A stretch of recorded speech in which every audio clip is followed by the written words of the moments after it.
let's take a look at how to write up the balloon jet lab. First of all, the weight on the balloon that I used was 40 grams.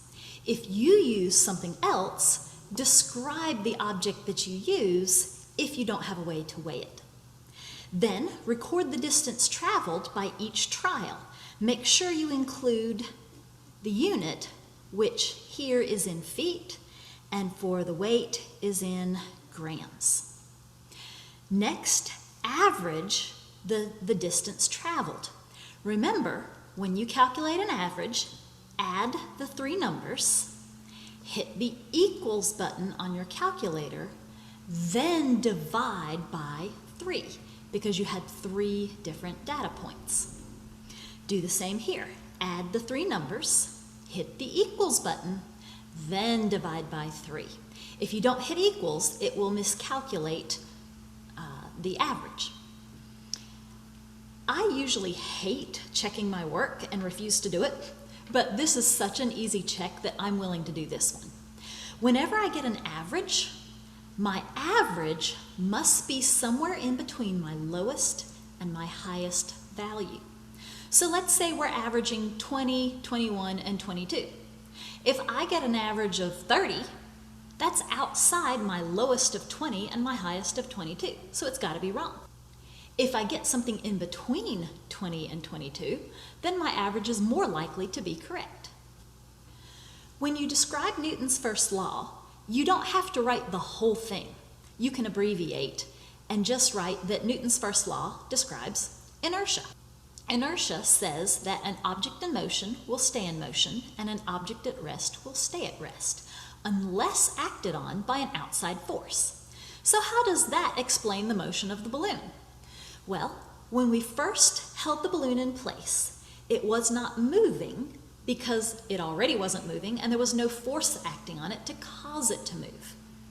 When we let go of the balloon stem, then the air pushing out of the back was what pushed the balloon forward. So now there's an outside force acting on the balloon. Then, once the balloon is in motion, the balloon would have stayed in motion unless it was acted on by an outside force again. What force was that? Oh, friction. The friction was between the straw and the fishing line and the air resistance against the balloon. Both of those caused friction. And that's what made the balloon stop again. So when you describe Newton's law, just say inertia. And when you explain the motion of the balloon, explain that the balloon would have stayed still, except a force acted on it, and then it would have stayed in motion, except friction stopped it. For Newton's second law, you can just write the formula F equals m times a. Force equals mass times acceleration. All right, now how does that explain the motion of the balloon? Well, remember, we used 2 different masses with the balloon. We used the 2 little weights for a total of 40 grams, making a heavier balloon, and then we used just the balloon and the straw with no weights, making a much lighter balloon.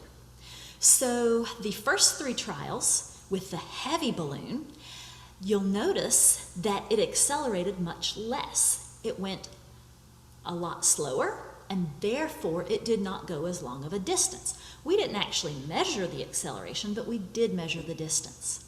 And a bigger acceleration gave us a bigger distance. A smaller acceleration gave us a smaller distance.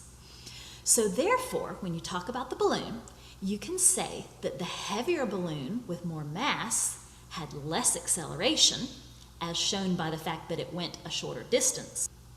And the smaller mass ended up having greater acceleration, as shown by the fact that it traveled a greater distance. Finally, Newton's third law, you can just write action-reaction.